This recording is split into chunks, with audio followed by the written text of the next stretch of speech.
Welcome to the Rise and Wander podcast, where we'll explore adventure, spirituality, and empowerment through the outdoors and beyond. Join me, Carla Amador, as we focus on topics around the mental, physical, spiritual, and emotional benefits derived through the outdoors. You'll also hear inspiring stories, get educated, and more. Let's get started. Are you ready to take a life-changing journey? Join me for a hike per week or 52 hikes within a year at 52hikechallenge.com. Gain the physical, mental, spiritual, and emotional benefits derived through the outdoors. You'll also gain access to community, education, resources, and more. Plus, get 10% off on your sign up and first order with code RISE25. That's RISE25. See you on the trails. Welcome to the Rise and Wander podcast. This is season 4 and episode 5. Today we're going to be talking all about food and snacks when it comes to hiking. So one of the things that I love the most when going out for a hike is making a day of it, even if it's just half a day. I love packing all the things, and it's like part of my ritual before I go. The night before, I'll pack my stuff.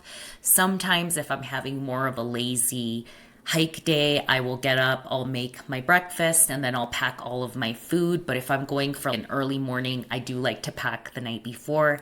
And getting my snacks ready is a really fun part of the whole adventure. When it comes to hiking, you always want to carry snacks with you. It doesn't matter if you think you're going to be out for an hour or two. It's just really important to always have a couple of bars in your pack so that if anything happened, that you have some fuel. As we've talked before, there is something called the 10 essentials. This is one of the 10 essentials. So I'm going to just show you some examples of a base level that I always keep in my pack. I will typically have in my pack, I have a bunch of snacks to show you, by the way, something like this GU Stroopwafel, and I will have some sort of a bar like this. This is a Taos Bakes bar. This one has 320 calories. This one is 150 calories. So this is about 500 calories. This would be like one meal. Depending on what I'm doing, I might actually have more than that. But this is like a base level just so I have some extra food in case of an emergency. However, on top of like my emergency food that I carry, I will also carry my day snacks. How I plan my snacks and lunch depends on how long I'm going to be out there. So if I'm going to be out for under 5 miles, I will typically carry, like I said, this is, let's say, starting point. And what I'll do is I will eat the oldest things first. So I always will carry this in my bag.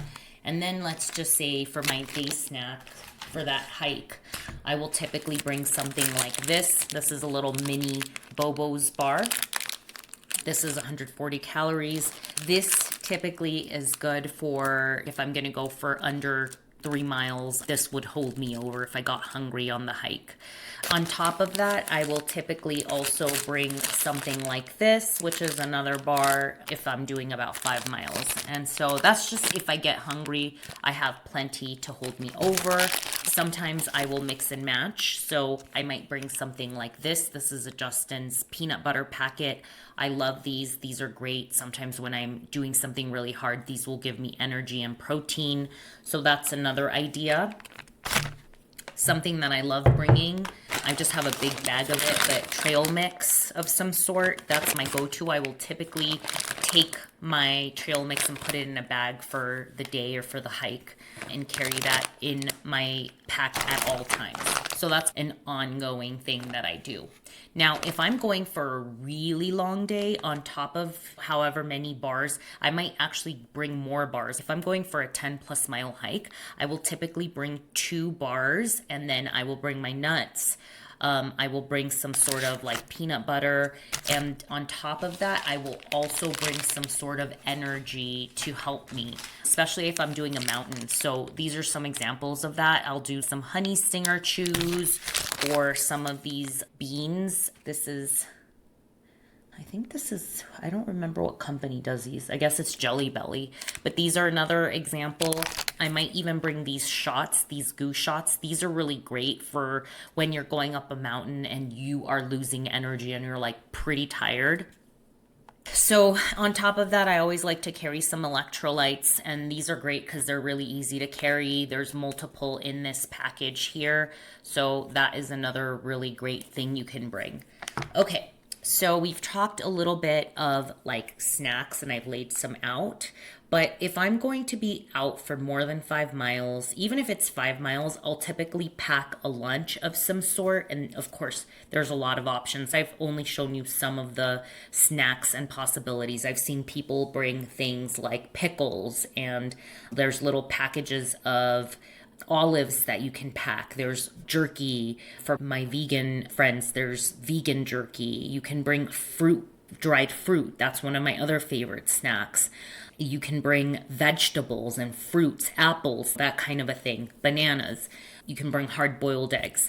Now, when it comes time to make a meal or have lunch, peanut butter and jelly sandwiches, you can make peanut butter banana sandwiches, you can make turkey, ham, whatever, even vegetarian sandwiches, wraps. I've even brought salads on the trail. Just make sure to pack it out. I bring my electrolytes. I have my water. If you want, you can pack other things that are exciting for you. But typically for me, it's a sandwich, some string cheese, chips. I'm a chip chick, so I actually love bringing chips. That's another great thing to bring. And plus, the good thing about chips is they have a lot of salt. And so if you're losing a lot of that water and you're losing hydration, this can help you to stay hydrated and give you those electrolytes back. Let's see what else people like to bring. There's so many things. You can actually pack a lunch if you want in a little container, bring quinoa, lots of options. I've seen people bring a jet boil and make ramen on top of the mountain, or hot chocolate or tea, or make coffee. It just depends on how fancy you want to get. Just know that part of the fun is planning and preparing your snacks accordingly to what you like. And then don't forget to try things out, right, as you go and see like what works for you. A note on weather: if it's really cold, some of this stuff could freeze. So you'll want to keep your snacks in your pocket, keep them warm. Also test them out by putting them in the fridge and seeing how they get when it's freezing out there. So that's important to think through. But really have fun. You can really bring anything out on the trails that you can pack in your backpack. Just make sure that it is sealed. If it's something that can open up and explode, you don't want that. So put it in a bag. Bring napkins. Make sure to pack everything out. So bring a trash bag. A lot of times I will bring an avocado or tomato or whatever, and I have a knife in my kit, and I will cut that up and I will eat it, and then I'll put everything away into my trash bag and make sure to pack it out. I'll bring extra napkins, that kind of a thing. And I'm trying to think if there's anything else that I want to add. I'm sure you guys have tons of ideas on what to bring. Keep it fun, keep it healthy too, and add some fun things. I know a lot of people like bringing candy, for example, and that's totally fine. Just make sure that you get also the nutrients that you need. And yeah, that's it for today's episode. It's short, sweet, and simple, and just wanted to talk about some snack ideas when you're on the trail, and make sure that you consider always carrying a snack with you no matter what. And yeah, I think the only other thing and thoughts that I have is, depending on how long you're going, like, and how difficult, you might actually want to pack 2 lunches instead of 1. So like whenever I've done something really hard in the mountains, I definitely eat on the way down. So I've packed like a summit lunch, and then I will get hungry on the way down, and then I have something else in my pack to eat and keep me full. I think you don't realize how many calories you're burning, and you need to keep fueling yourself when you're out there so you don't bunk out. Some people do not get hungry when they are up at altitude, but you need to remember to eat. Even if your body isn't telling you you're hungry, you need to replenish those calories as you're hiking. So make sure to have things that you can munch on, at least will keep fueling you as you're going. Fruits are great for that, and chips, snacks, that kind of a thing, whatever your body needs. That's it for today's episode. I am so grateful that you're here. If this was helpful for you as you're thinking about getting ready for your hikes, please share this with your friends and make sure to follow us. Feel free to add comments of what you like packing for your hikes. And we'll see you on the trails. Don't forget to visit us at 52hikechallenge.com. See you out there. I just wanted to add a little note to this podcast. I had recorded it when I was actually feeling quite ill, and I did forget to mention that when you're new to hiking, you may not know how much food you're going to need. So a good measure just when you're starting out is to have about 200 to 300 calories of snacks or food with you, and that will be a good starting point to give you a guideline of how much food you actually need. You may not need anything for a 1-hour hike, but some of you might get hungry, and it also depends on the elevation gain, how far you're going, what kind of terrain you're on. That will definitely increase the amount of snacks you need to eat and calories you need to consume. So for example, on a flat trail, I usually don't need anything for a 1-hour hike, but if I'm hiking something much harder, my body definitely needs more calories. I'll bring a bar that has 300 calories for every hour, 2 hours, and that's when it's a more difficult hike. I just wanted to add this and also let you know that I might be taking a small break just for the holidays. I'm wishing you happy holidays with your families, happy New Year's.